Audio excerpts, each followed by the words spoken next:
തദ്ദേശ സ്വയംഭരണ സ്ഥാപനങ്ങളുടെ പദ്ധതി വിഹിതം വെട്ടിക്കുറച്ച യു.ഡി.എഫ് സർക്കാരിനെതിരെ എൽ.ഡി.എഫ് വണ്ടാഴി പഞ്ചായത്ത് കമ്മിറ്റിയുടെ നേതൃത്വത്തിൽ പ്രതിഷേധ മാർച്ച് സംഘടിപ്പിച്ചു.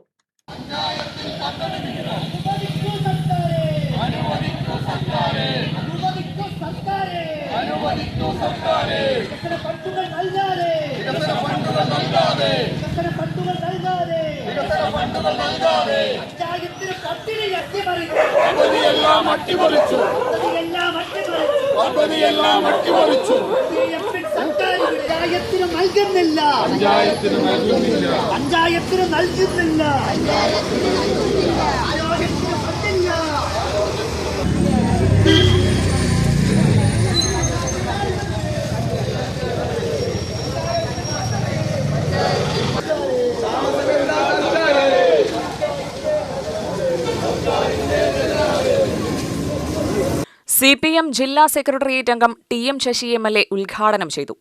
കേരളത്തിലെ 5 സംസ്ഥാനങ്ങളുടെ തെരഞ്ഞെടുപ്പിൽ നമുക്ക് ഏറ്റവും കൂടുതൽ ശ്രദ്ധിക്കാൻ പറ്റുന്ന ഒരു 70% 80% കേരളത്തിലെയാണെങ്കിൽ കേരളത്തിലെ ആളുകൾ ഒപ്പം ശ്രദ്ധിക്കുന്ന ഭരണത്തിന്റെ പ്രത്യേകതകൾ കൊണ്ട് ശ്രദ്ധിക്കുന്ന ഒരു സംസ്ഥാനം തൊട്ടടുത്ത തമിഴ്നാടാണ്. തമിഴ്നാട്ടിലെ ഗവൺമെന്റ് നടത്തിക്കൊണ്ടിരിക്കുന്ന ചില പ്രത്യേക ഗുണകരമായ പദ്ധതികൾ നമ്മുടെ ശ്രദ്ധയിലുണ്ട്.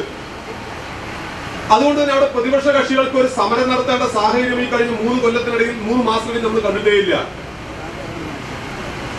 എന്നാൽ ഇവിടെ ഏതെങ്കിലും ഒരു പ്രത്യേക വിഷയത്തെ സംബന്ധിച്ച് ഒരു വിവാദത്തിലോ പ്രശ്നത്തിലോ അവിടെ ഒരാളും ശ്രദ്ധിക്കുന്നത് കണ്ടിട്ടുണ്ടാവില്ല. പക്ഷെ 3 മാസത്തിനിടയിൽ കേരളത്തിലെ സ്ഥിതി എന്താ? 3 മാസത്തിന് മുമ്പ് കേരളത്തിലെ കഴിഞ്ഞ 5 കൊല്ലമായി പ്രതിപക്ഷ നേതാവായിരുന്ന വി.ഡി. സതീശൻ കോൺഗ്രസിന്റെ നേതാവാണ് ഇന്ന് കേരളത്തിന്റെ മുഖ്യമന്ത്രി. സ്വാഭാവികമായും കഴിഞ്ഞ 5 വർഷക്കാലം നടത്തിയ പ്രവർത്തനങ്ങളെല്ലാം തന്നെ നമ്മുടെ മുമ്പിലുണ്ട്. അതിനു മുമ്പുള്ള 5 കൊല്ലം നമ്മുടെ മുമ്പിലുണ്ട്. 10 വർഷം തദ്ദേശ സ്വയംഭരണ സ്ഥാപനങ്ങളിൽ ഉദ്യോഗസ്ഥരുടെ ചില പ്രശ്നങ്ങൾ ഉണ്ട് എന്ന് തൊഴിച്ചാൽ സാമ്പത്തികമായി പ്രശ്നത്തിലേക്കോ പ്രതിസന്ധിയിലേക്കോ എന്തൊക്കെ പ്രയാസമുണ്ടെങ്കിലും കേരളത്തിലെ ഗവൺമെന്റ് പോയി വിട്ടിരുന്നില്ല. എസ്. ഷക്കീർ അധ്യക്ഷനായി. ആർ. ഗംഗാധരൻ സ്വാഗതം പറഞ്ഞു. ജില്ലാ കമ്മിറ്റി അംഗം ടി. കണ്ണൻ, ഏരിയ കമ്മിറ്റി അംഗങ്ങളായ S. Santhosh, R. Aravindakshan, K. Sreejith, panchayat president Sarada Gopinath തുടങ്ങിയവർ സംസാരിച്ചു. UTV news, Palakkad.